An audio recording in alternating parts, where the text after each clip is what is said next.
출애굽기 23장 20절로 33절까지 말씀입니다. 출애굽기 23장 20절부터 33절 한 목소리로 교독하시면서 마지막 33절 같이 받들어 읽도록 하겠습니다. 22절입니다. 20절입니다. 내가 사자를 내 앞서 보내어 길에서 너를 보호하여 너를 내가 예비한 곳에 이르게 하리니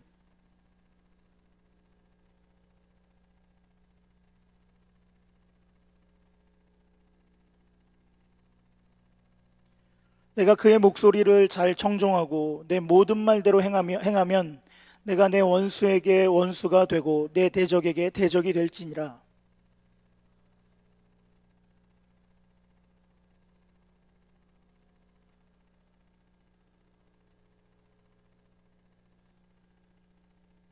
너는 그들의 신을 경배하지 말며 섬기지 말며 그들의 행위를 본받지 말고 그것들을 다 깨며 그들의 주상을 부수고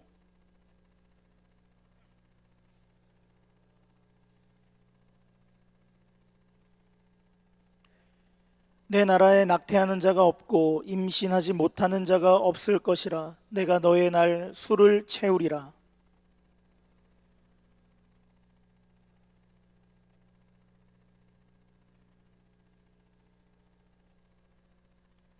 내가 왕벌을 내 앞에 보내리니 그 벌이 히위 족속과 가나안 족속과 헷 족속을 내 앞에서 쫓아내리라.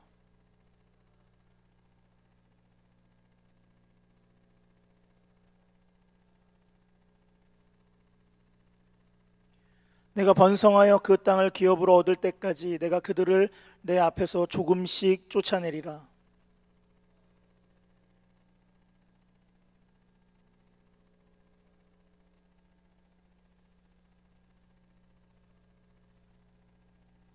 우리 두 절 같이 읽겠습니다. 시작. 너는 그들과 그들의 신들과 언약하지 말라. 그들이 내 땅에 머무르지 못할 것은 그들이 너를 내게 범죄하게 할까 두려움이라.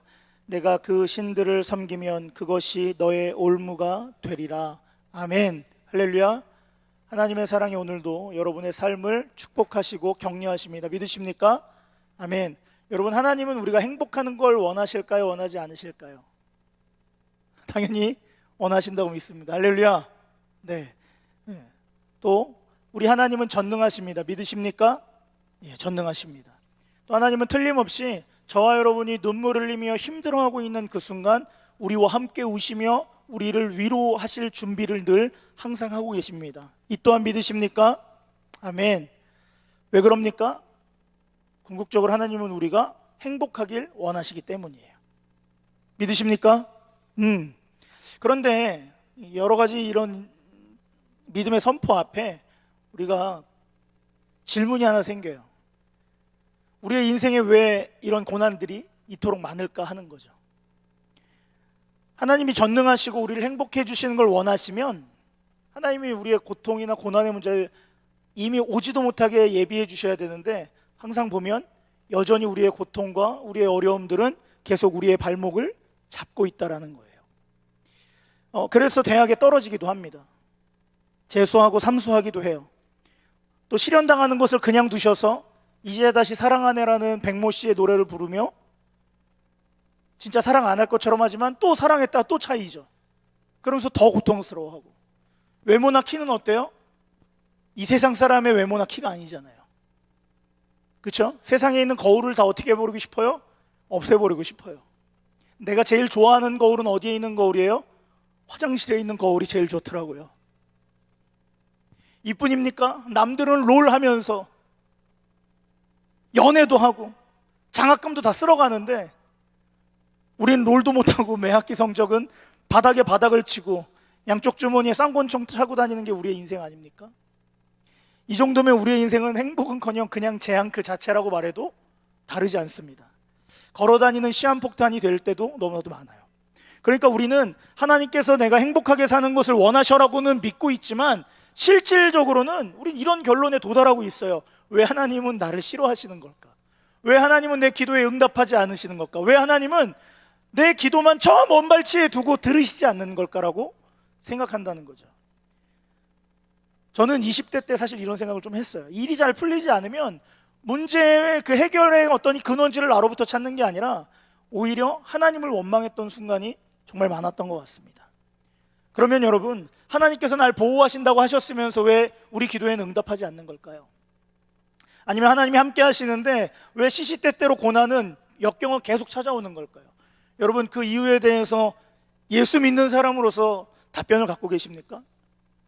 우리 안진성 형제는 양육을 받고 있기 때문에 갖고 있을 수도 있습니다. 예언하건대 여러분, 진짜 어려움이 여러분 인생에서 계속 찾아와요. 하나 끝나면 또 하나 꼬리 물고 찾아옵니다. 그리고 여러분이 존경하는 어른들에게 꼭 물어보세요. 여러분의 고난과 역경은 여러분의 나이에 비례하게 계속 찾아온다는 거예요. 그 무게에 맞게끔 찾아와요. 그럼 여러분, 지금 40대가 바라보는 자신의 20대의 역경은 역경처럼 보일까요? 안 보일까요? 보이지 않아요. 내공이 쌓여서. 왜? 지금은 더 무게감 있는 어려움이 나를 짓누르고 있으니까. 그렇다는 거죠. 그렇다면 여러분, 왜 역경과 고난은 잊을만 하면 우리를 다시 찾아와서 괴롭히고 왜 주님 나라 가는 그 순간까지 우리를 힘들게 하는 걸까요? 사실 이것이 오늘 우리가 함께 말씀에 나눌 포인트입니다. 그리고 그 힌트를 함께 읽은 오늘 출애굽기 23장의 마지막 부분이 명확하게 밝혀주고 있어요. 사실 오늘 본문은 우리 인생길에서 풀리지 않는 여러 문제에 대해서 해답을 제공하고 있습니다. 그럼 오늘 어떤 말씀인가 한번 보도록 할게요. 출애굽기 20장부터 23장까지는 시내산 언약을 맺기 직전 상황이에요. 그래서 하나님이 10계명도 주시고요, 그리고 미슈파팀이라고 하는 법규를 허락하셔서 가난한 자, 어려운 상황에 어떻게 하나님의 백성으로 대처해야 되는지 저 가나안 땅에 있는 이들과 섞이지 않는 방법으로 하나님이 규칙들, 규례들을 만들어 주세요. 네. 근데 오늘 23장 이 20절로 33절의 말씀은 그 마지막에 해당하는 부분이에요. 그러면은 이제 시내산 언약이 시작되기 전에 결론을 말하면서 시내산 언약을 시작하려고 하는 그 지점이라는 거죠. 그럼 중요해요, 안 중요해요? 중요합니다. 네. 사실 성경은 다 중요하죠. 근데 또 중요하다라는 거예요. 결론에 도달해서 마지막으로 무언가 한 번 더 이야기하신 하나님의 음성이 있습니다. 이제 갖은 역경을 경험하게 될 이스라엘 백성들, 어디에 들어가요? 광야에 들어가요. 그들이 이제 그 어려움이 기다리고 있는 상황이에요.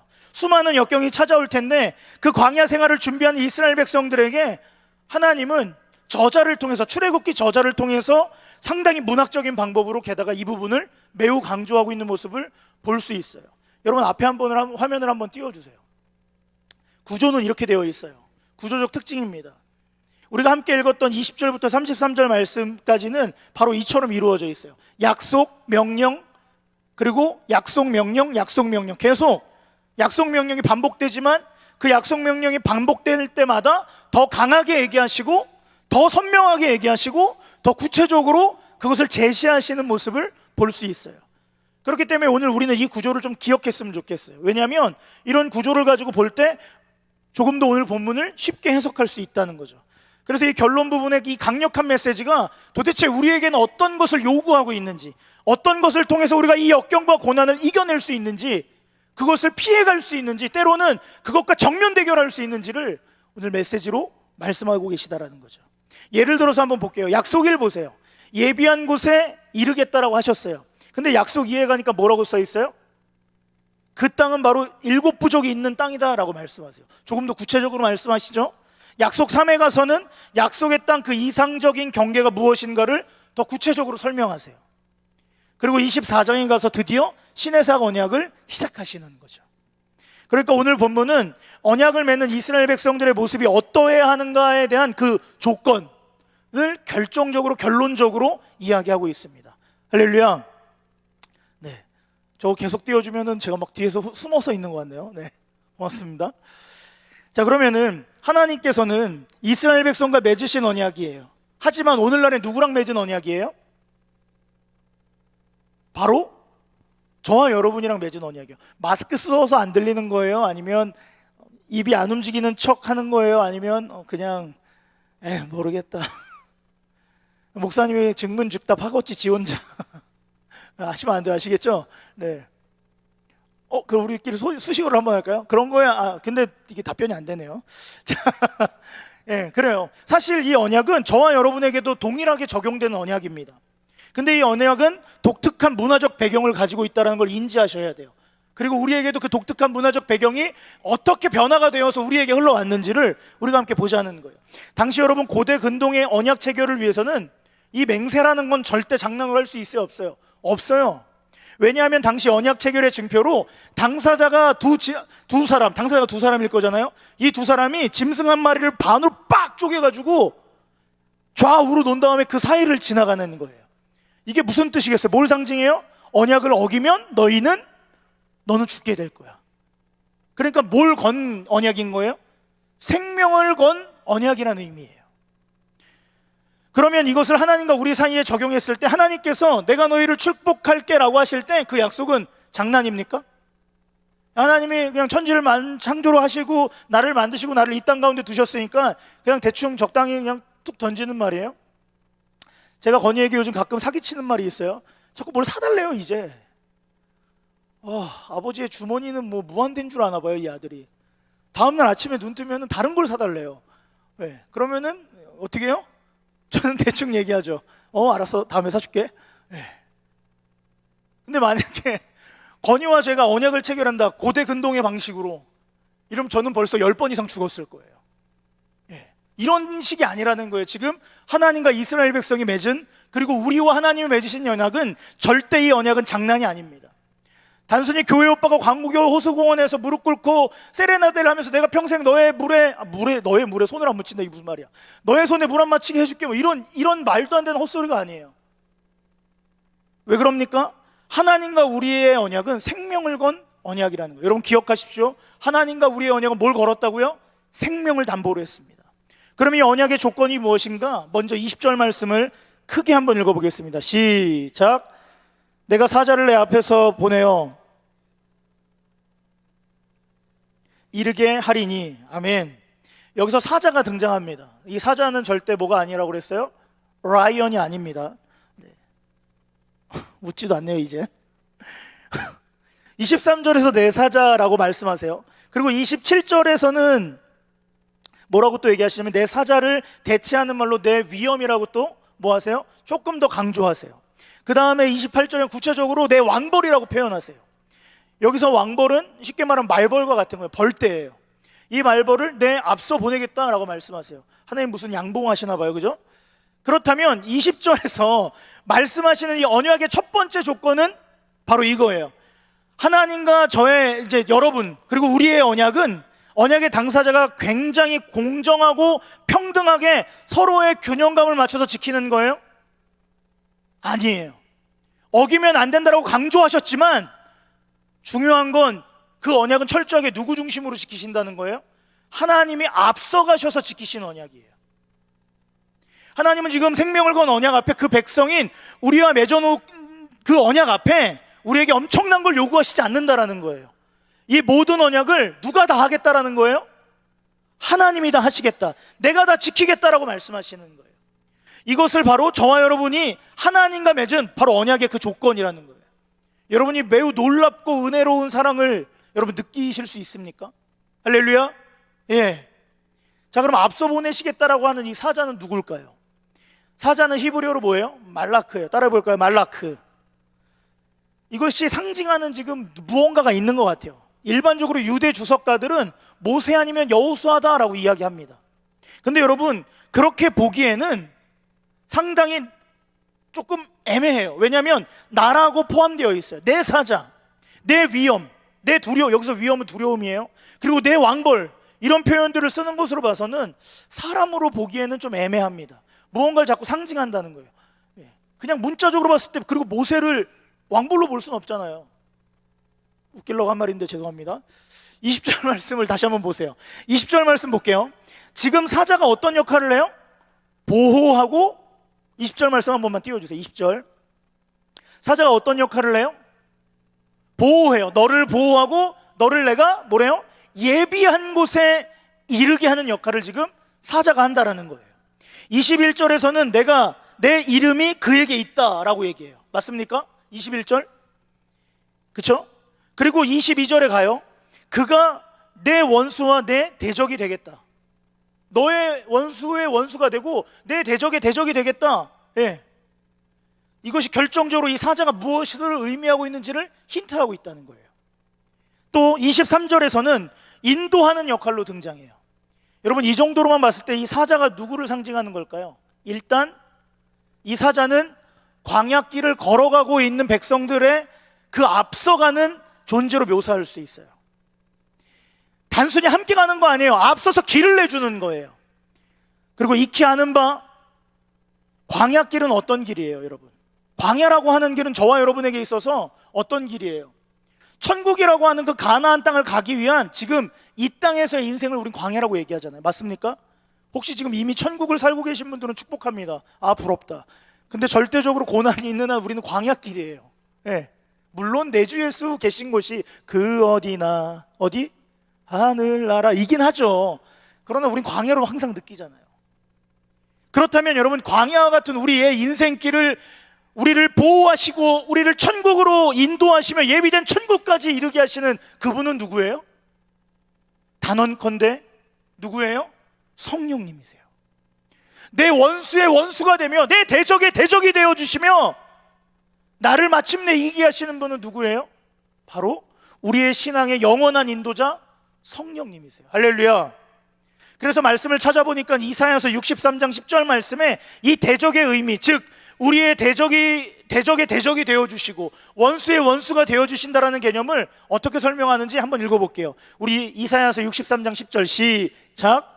그들이 반역하여 주의 성령을 근심하게 하였으므로 그가 돌이켜 그들의 대적이 되사 친히 그들을 치셨더니. 할렐루야. 지금 대적의 개념으로 누구를 설명하고 있어요? 성령을 설명하고 있어요. 이것이 신약성경 요한복음 16장 13절에서는 이렇게 설명합니다. 그러나 진리의 성령이 오시면 그가 너희를 모든 진리 가운데로 인도하시리니 그가 스스로 말하지 않고 오직 들은 것을 말하며 장래일을 너희에게 알리시리라. 할렐루야. 지금 인도와 보호를 강조하는 그 당사자가 누구예요? 성령 하나님이세요. 뿐만 아니라 우리가 앞으로 가야 될 천국길, 그 가나안 땅을 어떻게 가야 하는지 그 가서의 일들을 우리에게 미리 알려주신대요. 믿으십니까? 그리고 결정적으로 갈라디아서 5장 17절 우리 함께 읽어보겠습니다. 시작.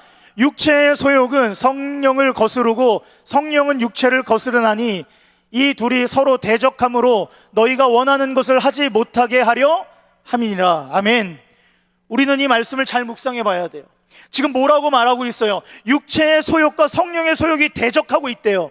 근데 우리가 성령의 소욕을 따르면 육체의 소욕을 따르지 않고, 또 만약에 육체의 소욕을 따르면 우리가 성령의 소욕을 따라갈 수가 없대요. 그러면서 서로 대적의 개념으로 이야기하고 있다는 거예요.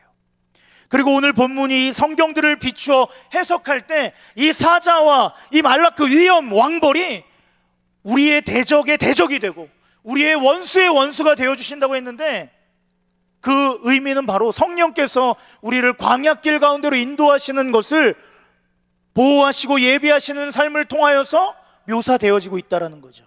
할렐루야. 저는 이 진리를 믿습니다. 학교가 개강했어요. 근데 아무것도 이루어지는 것처럼 느껴지지 않을 이 시점, 어쩌면 과제만 더더욱 산적해져 있는 이 시점, 그럼에도 불구하고 여러분 다 끝났을 때 뒤돌아보면 그게 마침표가 되어 있다는 거예요. 그 마침표 누가 찍어주셨나요? 단언컨대 우리를 이끌어 가시는 성령께서 일하셨다는 거예요. 믿으십니까? 그 고통과 같은 그 순간에 있다 할지라도 광야길에는 반드시 성령께서 우리를 보호하시고 인도하셔서 데리고 가신다는 거예요. 혹여라도 우리의 대적을 만나시면 친히 우리의 대적의 대적이 되어주세요. 우리의 원수를 만나시면 우리의 원수의 원수가 되어주시는 그분, 그 성령 하나님이 오늘도 저와 여러분의 삶에 함께 하십니다. 믿으십니까? 아멘. 그럼 여러분, 하나님께서 우리에게 맺으신 언약은 뭐예요? 바로 이거예요. 우리를 구원하시겠다라는 그 1차적인 언약. 뭐 하시겠다고요? 저와 여러분을 구원하시겠다라고요. 그리고 이 언약의 조건은 천국이라고 하는 가나안 땅에 이르도록 누굴 보내주신 것? 성령 하나님을 보내주신 것. 누굴 보내주셨다고요? 크게 한번 외쳐볼까요? 누구 보내주셨다고요? 성령 하나님. 할렐루야. 그래서 이것은 우리의 경건과 우리의 인위적인 노력과 상관없이 성령이 절대적으로 우리 안에 내주하시면서 구원을 온전히 이루어 가시는 그 바로 우리 하나님이 친히 맺으시고 이루어 가시는 그 언약, 그게 바로 이 언약의 조건이자 언약의 완결이라는 거예요. 할렐루야. 여러분은 이 언약을 어떻게 다루고 있습니까? 잘 지키십니까? 아니면 그냥 뭐 뜨뜻미지근하게 지킬 수도 있고 아닐 수도 있고 뭐 이렇습니까? 그렇지 않아요. 하나님 백성으로 살겠다라고 얘기하지만 이 언약을 우리는 자주 못 지킬 때가 있습니다. 혹시 언약을 100번 다 지키신 분 있으신가요? 없으시죠? 저도 사실 잘 못 지켜요. 그런데 그럴 때면 그 언약의 방식은 언약의 당사자 중 누구라도 어기면 아까 어떻게 한다고 그랬어요? 짐승을 둘로 쪼갠 것처럼 어떻게? 우리도 죽어야 마땅해요. 하지만 언약을 지키지 못했다는 이유로 하나님이 제 생명을 거두어 가셨습니까? 우리의 생명을? 그렇지 않습니다. 우리를 대신해서 누가 쪼개지셨어요? 예수 그리스도께서 십자가에서 정확하게 둘로 쪼개지신 거예요. 즉 우리와의 언약을 이루시기 위해서 하나님이 독생자 예수 그리스도를 쪼개셨습니다. 할렐루야. 우리는 구원받은 삶을 굉장히 값싸고 가볍게 여길 때가 있어요. 그래서 마치 예배를 드릴 때 막 눈물이 주르륵 흐르고 예배 중에 막 방언이 터지고 막 예배 끝나고 나서 문 밖에 딱 열었는데 여자친구가 생기고 남자친구가 생기면 와, 하나님이 나를 진짜 구원하셨구나라고 착각할 때가 있다라는 거예요. 착각하다 못해 너무 가볍게 여기는 거 아니에요? 예배를 받으시면 여자친구가 생기고 안 생기고 막, 그죠? 때로는 막 하나님이 내 구원을 거두어 가신 것 같아 라고 생각할 때가 있어요. 왜? 죄를 하도 많이 지으니까는 이제는 회개할 용기도 없는 거야. 그럴 때면 우리는 어떻게 해요? 아유, 내 구원이 취소된 거 아니야? 이렇게 생각할 때가 있어요.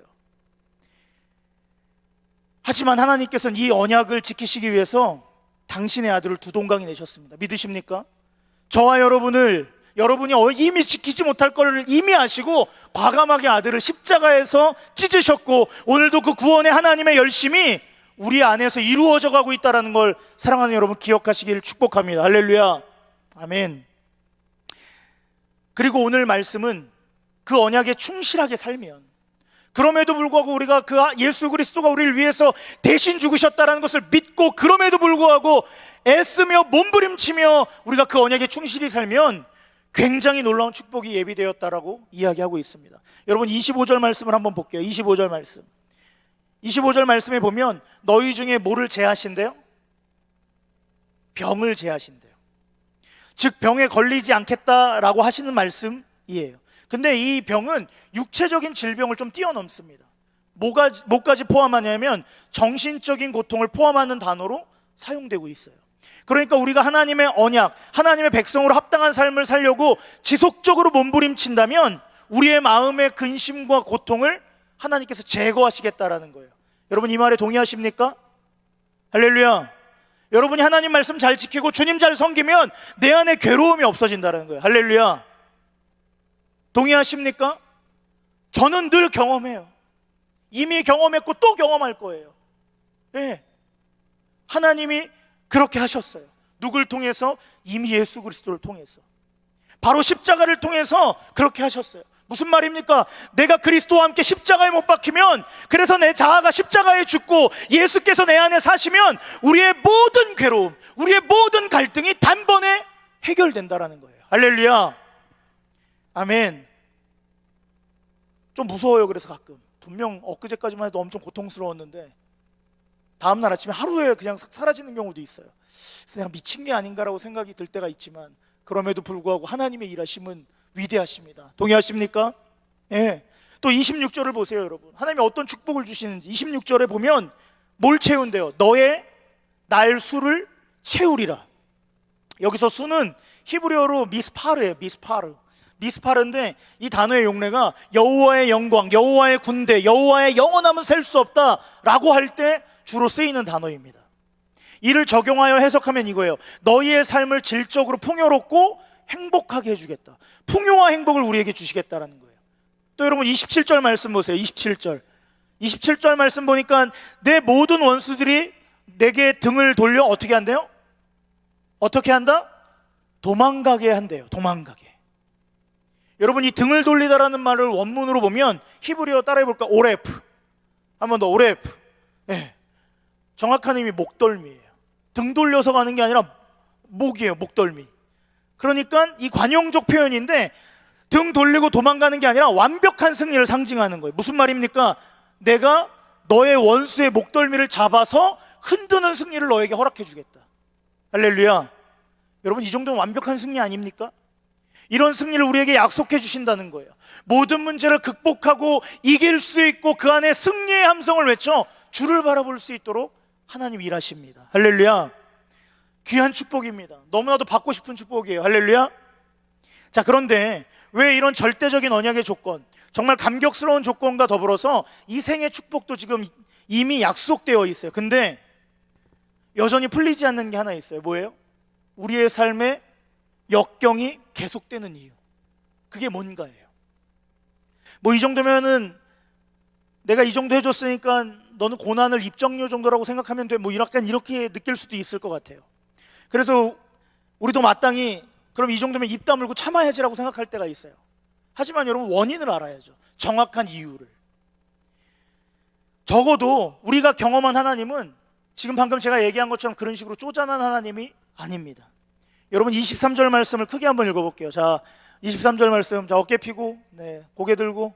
23절 말씀. 본당에서 예배를 드리면 이게 힘드네요. 거리가 너무 머니까 저와 소통하고 호흡하는데 되게 힘들어 하시다가 호흡을 못 하시고 쓰러지신 분들이 늘어나네요. 자, 23절 크게 읽을게요. 마스크가 뻥 뚫리도록. 자, 시작. 내 사자가 내 앞서가서 너를 아모리 사람과 헷 사람과 브리스 사람과 가나안 사람과 히위 사람과 여부스 사람에게로 인도하고 날은 그들을 끊으리니. 아멘. 사실 이 말씀만 단적으로 본다면 하나님 좀 심해 보이십니다. 왜 그래요? 하나님은 지금 잘 살고 있는 사람들 뭐 한대요? 내쫓으신대요. 멸절시키신대요. 예. 아모리, 헷, 브리스, 가나안, 히위, 여부스 사람, 그리고 오늘 등장하진 않지만 기르가스 족속을 포함해서 가나안 7족속을 이 민족에게는 이 민족이 사실 어떤 일을 했는지도 모르는데 갑자기 내쫓고 그 다음에 이들을 멸절시키신대요. 왜 그렇게 한대요? 우리를 위해서. 근데 너무 좀 세지 않아요? 내가 내 새끼들 지키니까 니네 절로 꺼져. 약간 이런 거예요. 네. 근데 사실 이 7족속이 쫓겨나는 이유는 여러분, 하나님이 이렇게 일하실 땐 그냥 일하시지 않습니다. 다 이유가 있기 때문이에요. 이미 창세기에서 하나님이 그 이유를 말씀하셨어요. 자, 창세기 15장 16절에 보니까 그들의 멸망의 이유가 뭐냐면 바로 이렇습니다. 그들의 멸망의 이유는 뭐 때문에요? 스스로의 죄악이 가득 차서라고 주님이 설명하고 계세요. 여러분, 혹시 오해하시면 안 돼요. 하나님께서 우리 애들을 챙기기 위해서, 저와 여러분을 위해서 쓸데없이 엄한 사람들 내쫓으시는 그런 하나님이 절대 아니십니다. 근데 여기서 우리 질문 하나가 생겨요. 가나안 7족속이야 자기네들이 죄지어서 내쫓겼지만 지금 이스라엘 백성들은 광야 없이 가나안 땅으로 사실 바로 입성해도 되잖아요. 맞지 않습니까? 근데 지금 반드시 어딜 거치게 했어요? 40년 광야 생활의 역경을 하나님이 허락하셨다라는 거예요. 왜 그럴까요? 다시 우리에게 적용해서 질문해 볼게요. 하나님이 우리를 구원하시는 것을 원하십니다. 믿으십니까? 동의하십니까? 네. 그러면 우리를 당장 이 생에서 힘들게 살게 하지 않고 어디로 바로 논스톱으로 보내시면 돼요? 천국 보내시면 돼요. 그렇죠? 그럼 여러분 기뻐하실 수 있겠죠? 아직도 즐기실 게 좀 남으신 분들이 눈동자가 흔들리네요. 다시 여러분, 바로 천국 가면 되잖아요. 너무 좋을 것 같지 않습니까? 할렐루야. 고통도 없고 눈물도 없고 슬픔도 없어요. 얼마나 기뻐요. 가는 거예요. 렛츠 고. 근데 하나님은 그렇게 하지 않으신다라는 거예요. 예, 우리를 여전히 비참하게 두세요. 여전히 아픔 가운데 두세요. 고통 가운데 여전히 살게 하시는 거예요. 왜 그러냐 말이에요. 그 이유를 지금부터 한번 들어보세요. 지금 성경은 출애굽한 이스라엘 백성과 가나안 7족속을 사실 동일한 선상에서 이야기하고 있어요. 이게 무슨 말입니까? 지금 이스라엘 백성들이 무엇한 상황이에요? 출애굽한 상황이에요. 아직 광야 생활을 시작도 하지 않았어요. 출애굽해서 홍해를 건넜고 10계명만 받은 상황. 광야는 아직 들어가지도 않았어요. 그럼 이들은 이전에 뭐였어요? 어디에 있었어요? 애굽에서 400년간 노예였어요. 그런데 당시 이스라엘 백성들은 사실 멸망당할 가나안 백성들과 별반 다를 게 없었던 이들이에요. 그게 어떻게 증명이 돼요? 광야 40년 동안에 증명이 되잖아요. 맞습니까? 이스라엘 백성들도 하나님의 은혜를 힘입어서 뭐 했어요? 출애굽했어요. 구원받았어요. 근데 구원받은 자들의 삶이 어때요? 멸망당할 일곱 족속과 동일하게 살았다라는 거예요. 어떻게? 하나님을 신뢰하지 않습니다. 감사할지도 몰라요. 끊임없이 하나님을 사건 사고마다 원망하고 또 원망해요. 그래서 뭐까지 만들어요? 우상도 만들잖아요. 조금만 어려움이 닥쳐오면 왜 하나님 내게 이런 어려움을 해결해 주시지 않는지 따져 물으며 교회를 떠났단 말이에요. 하나님을 원망하며 신앙생활을 그저 멈춰서 버린 거예요. 이스라엘 백성들도 역시 하나님을 신뢰하지 못했습니다. 그래서 하나님께서는 이 광야의 역경 속에서 이들을 단련해 가시는 거예요. 왜 그럽니까? 여러분, 이 역경과 고난 속에 뭐가 숨어져 있어요? 하나님을 더 알아갈 수 있는 시간이 우리에게 허락된다는 거예요. 하나님의 깊이 가운데로 함께 들어갈 수 있는 기회가 제공되기 때문에. 여러분, 오늘 본문에서 29절과 30절 말씀은 참 중요합니다. 우리 한번 읽어볼게요. 시작.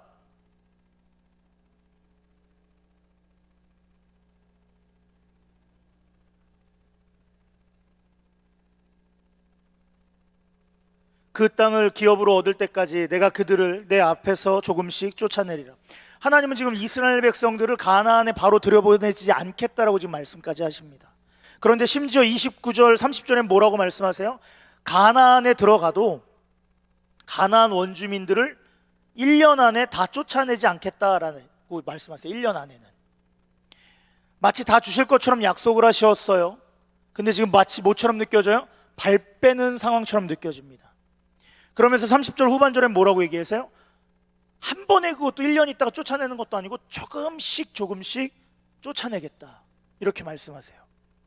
혹시 우리 중에 이 얘기는 우리랑 상관없으니까 지금 빨리 목사님 좀 끝내주시고 집에 가서 좀 자거나 아니면 야식으로 치킨 시켜 먹을 준비를 좀 하기 위해서 저녁에 라면이랑 피자를 좀 먹어야겠다고 생각하는 분들이 있는지 모르겠습니다. 그러나 여러분, 그것은 착각이에요. 정확하게 오늘 말씀은 저와 여러분의 얘기입니다.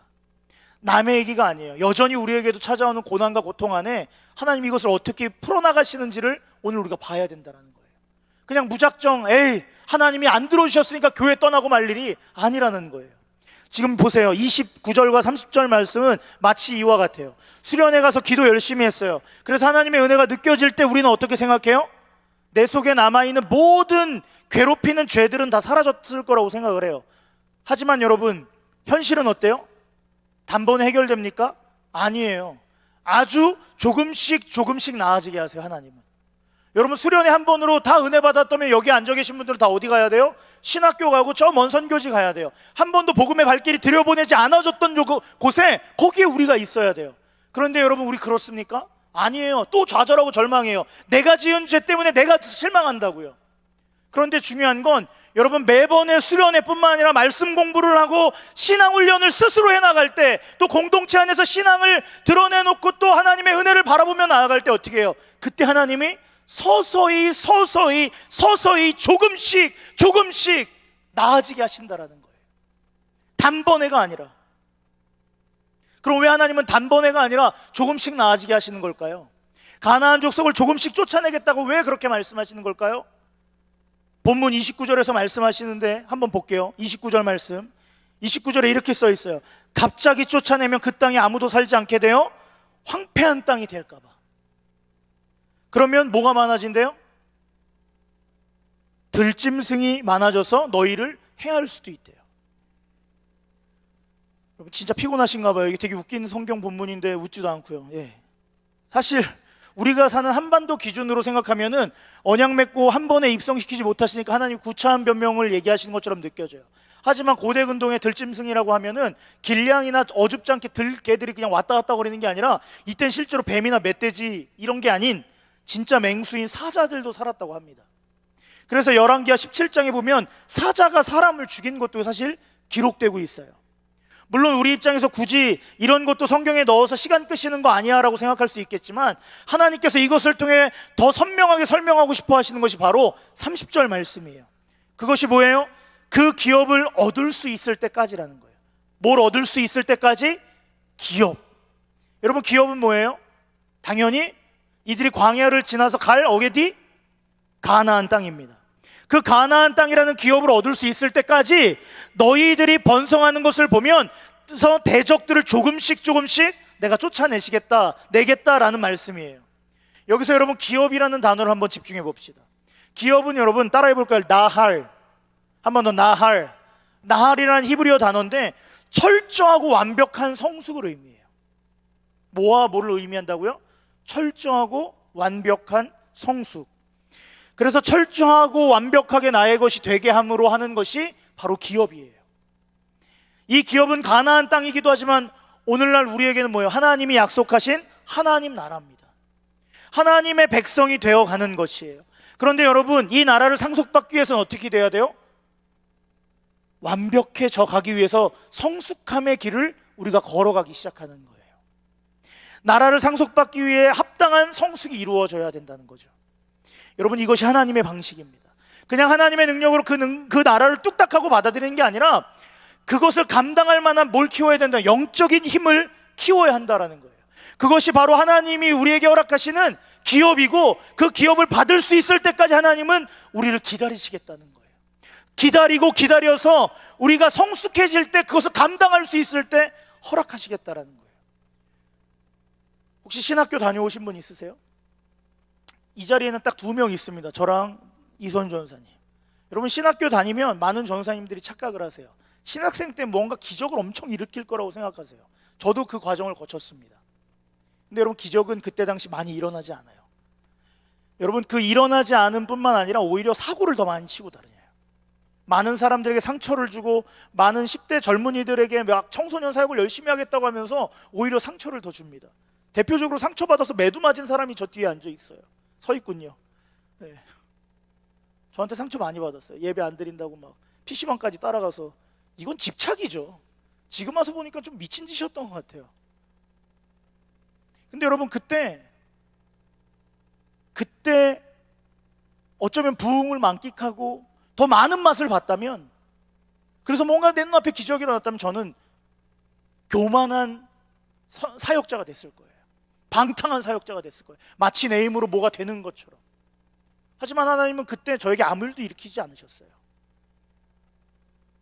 오히려 하나님이 그런 시련의 과정들, 또 실패의 과정들을 거쳐가면서 하나님의 일들을 할 수 있는 사람으로 하나님 빚어가시더라고요. 이게 바로 기다리신 하나님이에요. 혹시 여러분, 지금 내가 뭔가 당장 해서 뭔가 당장의 결과물을 만들어내고 싶으신 게 있습니까? 근데 안 되는 분이 있어요? 그렇다면 여러분, 조용히 하나님께 나아가 보세요. 조금 더 기다려야 할 수도 있습니다. 조금 더 연단 받아야 될 수도 있습니다. 조금 더 하나님의 방법 안에 더 그것을 받기에 합당한 사람으로 하나님이 기다리고 계시다라는 걸 여러분 잊지 않기를 주님의 이름으로 축복합니다. 그래서 여러분, 역경은 우리의 성숙을 위해 우리 곁에 존재하는 거예요. 잊을만 하면 찾아오고 잊을만 하면 찾아와서 저와 여러분을 인해 온전한 천국 백성으로 자라나게 하는 하나님의 사랑의 방식이라는 거예요. 여러분, 생각해 보세요. 하나님도 얼마나 우리를 기다리고 계시겠어요. 얼마나 우리를 맞이하고 싶으시겠어요. 얼마나 우리와 더 깊은 교제하고 싶어 하시겠어요. 하지만 더 기다리시는 거예요. 더 성숙히 하나님의 나라를 감당할 수 있는 자로 더 기다리시는 거예요. 자, 우리는 역경이 오는 이유를 알았어요. 그렇다면 여러분, 이 반복적으로 우리를 찾아오는 이 역경을 어떻게 대처해야 할까요? 오늘 말씀은 크게 2가지로 교훈합니다. 첫째는 21절 말씀이에요. 21절 다시 한번 크게 읽어보겠습니다. 시작. 너희는 삼가 그의 목소리를 청종하고 그를 노엽게 하지 말라. 그가 너희의 허물을 용서하지 아니할 것은 내 이름이 그에게 있음이라. 아멘. 지금 하나님을 노엽게 하는 것을 뭐라고 하세요? 그의 목소리를 뭐 하지 않았다는 거예요? 청종하지 않는다라는 거예요. 이게 바로 하나님이 화나시는 이유예요. 하나님의 말씀을 듣지 않기 때문에. 여기서 노여워하다라는 것은 단순히 분노가 아니라 원문상으로는 슬퍼하다라는 뜻이 있어요. 즉, 하나님은 우리가 말씀을 듣지 않을 때 뭐 하신다라는 거예요? 슬퍼하시며 근심하신다라는 거예요. 그러므로 저와 여러분은 이 역경의 광야의 길에서 하나님께서 근심하지 않도록, 하나님이 슬퍼하지 아니하시도록 주님의 말씀을 뭐하는 자세가 있어야 돼요? 청종해야 된다라는 거예요. 청종이 뭡니까? 하나님을 향하여 우리의 몸과 마음과 우리의 시선을 고정해서 그를 바라보는 거예요. 여러분, 온라인 강의가 시작된 지 얼마 안 됐어요, 사실은. 근데 이게 언제 끝날지도 몰라요. 그럴 때마다 허무하고 어려워지고 상당히 우리가 꼬여져 가는 것처럼 느껴질 때, 여러분, 다른 것에 흔들려서 넘어지지 말고 그때일수록 누구에게 더 집중하십시오? 하나님의 말씀의 자리에 더 집중하라는 거예요. 할렐루야. 그 안에서 우리가 깎여져 나가고 우리가 그 역경 안에서 이루어져 나가는 것을 온전히 하나님의 말씀 안에서 경험해 나가는 거예요. 그럴 때 하나님이 슬퍼하시는 것이 아니라 우리를 조금씩 더 가까이 나아가게 하신다라는 거죠. 할렐루야. 두 번째예요. 역경을 대처하는 방법은 31절 말씀입니다. 우리 함께 두 번째 한번 읽어볼게요. 시작. 내가 내 경계를 홍해에서부터 블레셋 바다까지 광야에서부터 강까지 정하고 그 땅의 주민을 내 손에 넘기리니 내가 그들을 내 앞에서 쫓아낼지라. 여기서 정하고는 시제가 여러분 완료형입니다. 완료형이라는 건 무슨 말이에요? 이루어졌다라는 거예요. 지금 이스라엘 백성은 40년 광야 생활 시작했어요, 안 했어요? 아니에요. 광야의 문턱 앞에 있는 거예요. 그런데 하나님은 이미 완료형으로 말씀하고 계세요. 무슨 말입니까? 하나님은 이미 정해놓으셨음을 강조하시는 거예요. 그렇게 될 거야 라는 걸 이미 하나님은 결정해 놓으셨어요. 그리고 31절 말씀은 이미 믿음의 조상 아브라함에게 약속해 놓으셨던 말씀인 것을 우리는 알 수 있어요. 창세기 15장 18절에 그리 얘기하고 있잖아요. 무슨 소리입니까? 하나님께서 하신 약속은 그것이 이루어질 때까지 뭐 하신다는 거예요? 반복하고 반복하셔서 마침내 하나님 주도적으로 이루신다는 거예요. 그리고 이 말은 우리에게 하나님이 말씀하셨다면 우리가 어떤 환경, 어떠한 위치에 있다 할지라도 성취된다라는 사실을 우린 믿어야 된다라는 거예요. 할렐루야. 믿으십니까? 그래서 유대 주석가들은 창세기 15장 18절로부터 출발한 이 말씀의 이 본문을 출애굽기 23장 31절 말씀이 다윗을 넘어 솔로몬 때 성취되었다라고 이야기해요. 이루어진 것 같아요? 그죠? 막 엄청났잖아요. 제대로 왕국이었잖아요. 하지만 성경 어딜 봐도 성취가 사실 되지 않았습니다. 고개 흔드신 분들은 성경 다시 읽으세요. 홍해부터 블레셋 바다까지의 경계선이 이스라엘 백성의 땅덩어리 안에 들어온 적은 없어요. 그럼 하나님 거짓말 하시나요? 아닙니다. 언약을 이루시기 위한 하나님의 열심은 계속되지만 언약을 받아서 누려야 하는 이스라엘 백성에게 당시 문제가 있었습니다. 즉 그들은 하나님의 말씀을 뭐 하지 않았어요? 청종하지 않았어요. 때문에 그 언약은 실현되지 않았다고 성경이 오히려 말하고 있는 거예요. 그럼 그들은 말씀을 청종하지 않고 뭐 했어요? 가나안의 신들을 섬겼어요. 우상 숭배했습니다. 심지어 뭐 했어요? 엄청난 땅의 규모를 소유할 가능성이 있었던 왕 솔로몬도 뭐 했어요? 소유하지 못하고 그 이유를 성경은 뭐라고 얘기해요? 우상 숭배라고 이야기합니다. 여러분, 하나님의 말씀을 듣지 않고 이방 신들을 섬겼던 결국 그들에게 하나님의 언약은 이미 임하지 않았다라는 거예요. 하지만 오늘 성경은 그럼에도 불구하고 저와 여러분에게 그 땅을 차지할 방법을 소개하고 있어요. 우리 31절 말씀 다시 한번 보세요. 하나님이 다 해주시는 게 아니라 우리가 그들을 뭐 해야 된대요? 쫓아내야 된대요. 그들을 쫓아내려면 우리에게 무엇이 있어야 되겠어요? 힘이 있어야 됩니다. 그러려면 힘을 길러야 돼요. 그 힘을 기르는 방식이 뭐예요? 역경이에요. 역경의 두 번째 장치예요. 역경을 통해서 하나님은 우리가 힘을 기를 수 있도록 도와주세요. 어떤 힘? 영적인 힘을 더욱 강하게 하시는 거예요. 그럼 그 힘의 원천은 뭐가 돼요? 하나님의 말씀을 청종하는 것으로부터 우리가 시작된다는 거죠. 여러분, 힘을 그냥 길러냅니까? 아니요. 주의 말씀으로부터 길러낸다는 거예요. 역경을 통해서 하나님 말씀을 듣고 그분의 말씀을 의지해서 죄짓게 하는 것들을 다 쫓아내게 하는 것, 이 순종이야말로 역경을 대처하는 방법이라는 거죠.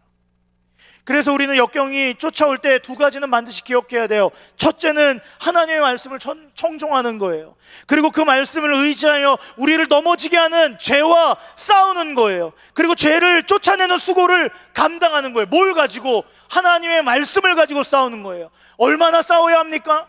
히브리서 기자는 12장 4절 말씀에 뭐라고 얘기해요? 피 흘리기까지 싸워야 된다고 말하고 있어요.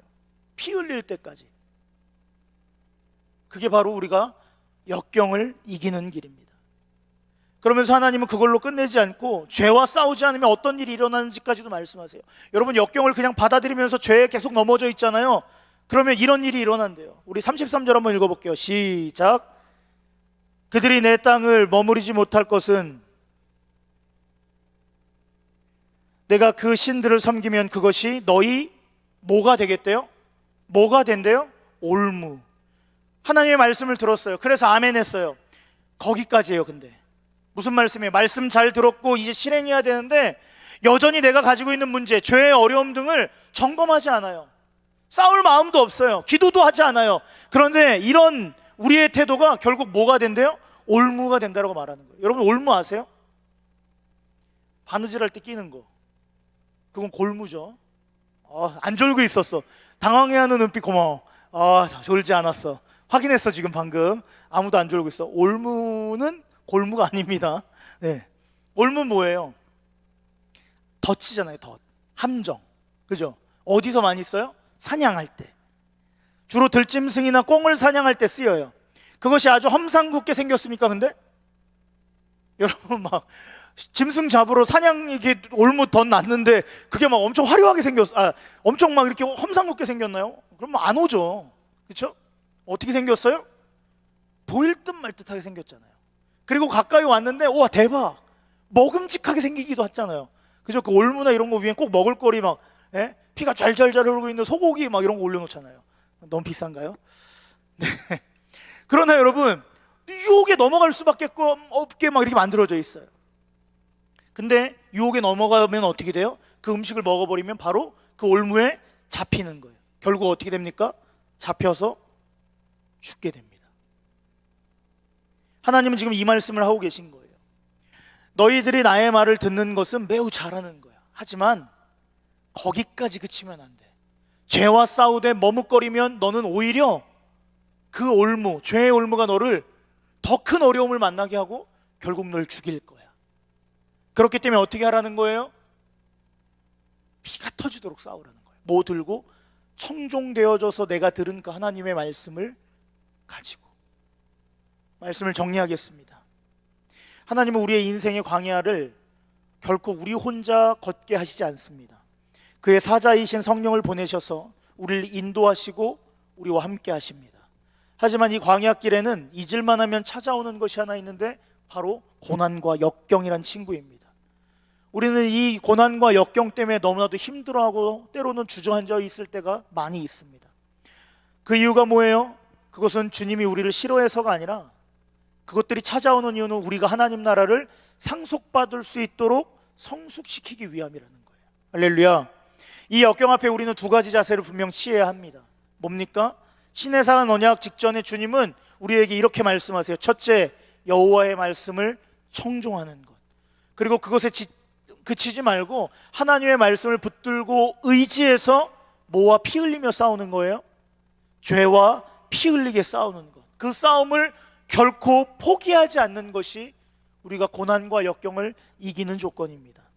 그럴 때 하나님은 우리에게 역경의 광야길임에도 불구하고 마음의 평안과 질적인 삶의 풍요도 누리시게 합니다. 원수의 뒷목덜미를 거머쥐는 승리도 허락하실 거예요. 여러분, 지금 코로나19가 우리를 강타하고 있습니다. 많은 사람들은 위기라는 평가만 하고 뒤로 많이 빠집니다. 하지만 우리 그리스도인들은 위기의 평가 앞에 뭘 해야 돼요? 기회로 달려나갈 준비를 해야 합니다. 우리에게 동일하게 찾아온 고난과 역경입니다. 그리스도인들은 그럼 무엇을 해야 합니까?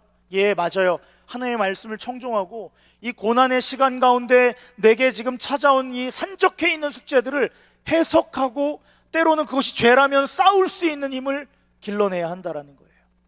남들이 편안하게 온라인 강의를 듣고 있다고 해서 동일하게 편안한 마음으로 듣는 게 아니라 여러분, 또 다른 전쟁을 시작할 준비를 하셔야 한다라는 거예요. 그런데 뭘 할 수 있습니까? 아니요, 여러분, 할 수 있는 게 많아요. 하나님이 세상을 뒤집어 엎으셨습니다. 코로나19로 세상을 뒤엎을 수 있는 하나님의 역사가 이미 시작됐습니다. 여러분, 기존에 있는 틀들이 다 바뀌고 있는 거 아십니까? 누가 대면 강의가 아닌 온라인에서 교수님을 만날 거라고 생각을 했습니까? 그토록 미리 개발되어진 온라인 서비스가 있음에도 불구하고 아무도 실행하지 않았어요. 하지만 코로나19로 다 뒤집혀 버렸어요. 안 하고 싶은 게 아니라 이젠 할 수밖에 없는 세상이 되어버렸어요. 여러분, 정치 판도도 마찬가지잖아요. 정확하게 정치 판도도 안 될 것처럼 했는데 이상하게 이번에 판이 또 바뀌었어요. 이상하게 생각했던 일들이 또 이루어져 버렸다는 거죠. 그러면서 새로운 무슨 이야기가 또 시작될 것 같은 그런 조짐이 보이고 있는 거예요. 그리고 여러분, 전 세계의 코딱지만한 나라 대한민국을 어떻게 하고 있어요? 조명하고 계셔요. 하나님이 조명하시고 세상이 보고 있어요. 여러분, 잘 막은 나라가 딱 두 나라라고 합니다. 어디와 어디래요? 가장 큰 대륙으로는 유럽의 독일. 그 다음에 어디예요? 아시아의 대한민국. 여러분, 이 작은 땅덩어리가 이 어마어마한 바이러스를 잘 막았다라고 칭찬받을 때 여러분, 와, 대단한데? 정부가 대단한 거 아니야? 여러분, 과연 정부가 이랬을까요? 저는 단언컨대 하나님이 마지막 때에 우리에게 일을 하실 거라고 봅니다. 그렇다면 그리스도인들은 뭘 해야 합니까? 이 마지막 때에 하나님이 우리를 쓰시겠다라고 한 번 더 기회를 주셨을 때 뭐 하시겠어요? 말씀을 청종하며 여러분 분명 준비하셔야 돼요. 고맙게도 우리 담임 목사님은 주일 11시 예배 결정해 주셨어요. 선교로 하나님이 우리나라를 쓰시겠대요. 100여 년 전에 받았던 그 선교가 이제는 마지막 때에 끝까지 한국을 통하여서 이루시겠다라는 그 하나님의 굳건한 의지가 이 땅 대한민국에 있다라고 오늘 11시 예배에 설교하시더라고요. 저도 동의합니다. 근데 선교가 여러분 막 우리가 복음을 들고 무조건 나가서 막 되게 힘든 나라, 여러분 여러 가지 선교의 이야기들이 코로나 이후에 또다시 시작될 거예요. 그때 저는 그 자리에 여러분이 있었으면 좋겠어요. 저도 그 자리에 함께 했으면 좋겠고요. 그래서 이 마지막 때 참 절망스러운 이 땅에 다시 희망의 싹을 틔우는 주인공들이 우리 젊은 그리스도인들이 되기를 주님의 이름으로 축복합니다. 할렐루야. 그래서 오늘부터 우린 고난과 역경을